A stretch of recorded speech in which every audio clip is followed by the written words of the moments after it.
Shri advocate Jaishankar നമുക്ക് പോകണം. ശ്രീ ജയശങ്കർ, സർക്കാരാണോ നിലപാട് മാറ്റിയത് അതോ NSS ആണോ അതോ രണ്ടു കൂട്ടരുമാണോ നിലപാട് മാറ്റിയത്? സർക്കാരാണ് നിലപാട്. NSSന്റെ നിലപാടിലെ മാറ്റമൊന്നുമില്ല. NSS ആചാരങ്ങൾ പാലിക്കപ്പെടണം എന്ന അഭിപ്രായക്കാരാണ്. പണ്ട് മുതലേ അങ്ങനെയാണ്. സർക്കാരിന് വലിയ എതിർപ്പുള്ളപ്പോൾ സർക്കാർ നവോത്ഥാനം നടപ്പാക്കിയേ തീരും എന്ന് വാശി പിടിക്കുമ്പോൾ സർക്കാർ ഈ രണ്ട് ആക്ടിവിസ്റ്റുകളെ ശബരിമലയുടെ പിൻവാതിൽ കൂടി സന്നിധാനത്ത് കടത്തിവിട്ടപ്പോൾ ഒക്കെ അതിനെ ശക്തമായിട്ട് എതിർത്ത സംഘടനയാണ് NSS. ഇപ്പോൾ സർക്കാരിന്റെ നിലപാടിൽ മാറ്റം ഉണ്ടാകുന്നു. സർക്കാർ സമുദായ സംഘടനകളെ അനുനയിപ്പിക്കുന്നു, അയ്യപ്പ ഭക്തന്മാരെ അനുനയിപ്പിക്കാൻ ശ്രമിക്കുന്നു. അതിന്റെ ഭാഗമായിട്ട് ഇടപെട്ടെന്ന് ചോദിച്ചോട്ടെ, ഇപ്പോൾ NSS ശക്തമായ നിലപാടാണ് ആചാര വിശ്വാസ കാര്യങ്ങൾ പലപ്പോഴും സ്വീകരിക്കാതെ. നേരത്തെ പല ഘട്ടങ്ങളിലും പുരോഗമനപരമായ നിലപാടായിരുന്നു.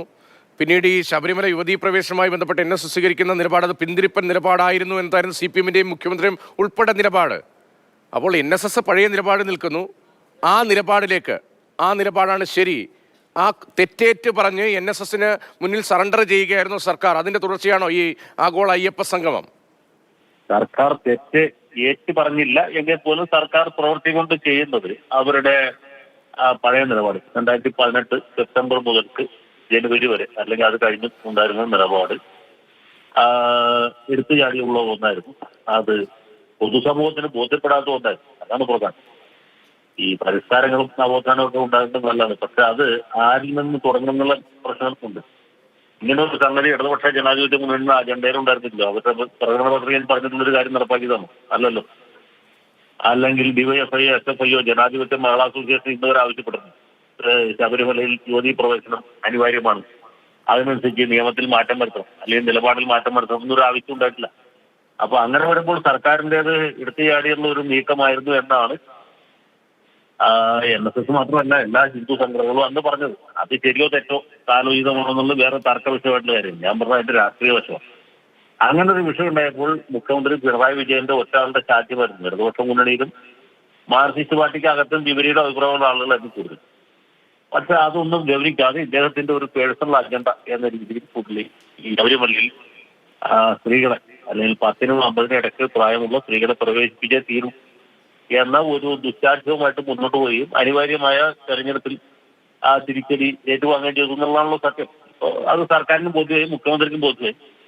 പിന്നെ മന്ത്രി വാസവൻ കൃത്യമായിട്ട് ഇടപെടൽ നടത്തി. അങ്ങനെ ഈ സമുദായ സംഘടനകളെ അനുനയിപ്പിച്ചു. SNDP യോഗമാണെങ്കിലും NSS ആണെങ്കിലും ഒക്കെ ഇപ്പൊ സർക്കാരിന്റെ നിലപാടിലേക്ക് പോവുകയല്ല, അവരുടെ നിലപാടിലേക്ക് സർക്കാർ പോവുകയാണ് ചെയ്തത്. അതുകൊണ്ട് സർക്കാർ ഇവരുടെ നിലപാടിലേക്ക് വന്നാൽ പിന്നെ അവരെന്തിനാ എതിർക്കുന്നത്? NSS-നെ പിണറായി വിജയനോടോ അല്ലെങ്കിൽ CPM-നോടോ അല്ലെങ്കിൽ ഇടതുമുന്നണിയോട് പ്രത്യേകിച്ച് വിരോധത്തിനോ വൈരാഗ്യത്തിനോ കാരണമൊന്നുമില്ല. ശരിയാണ്.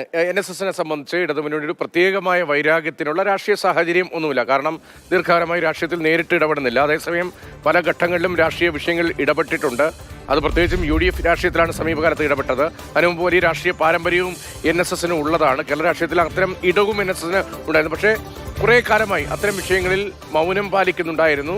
അതേസമയം തന്നെ ശബരിമലയുമായി ബന്ധപ്പെട്ട വിശ്വാസ പ്രശ്നങ്ങളിൽ NSS ഉയർത്തിയ നിലപാടാണ് ശരി.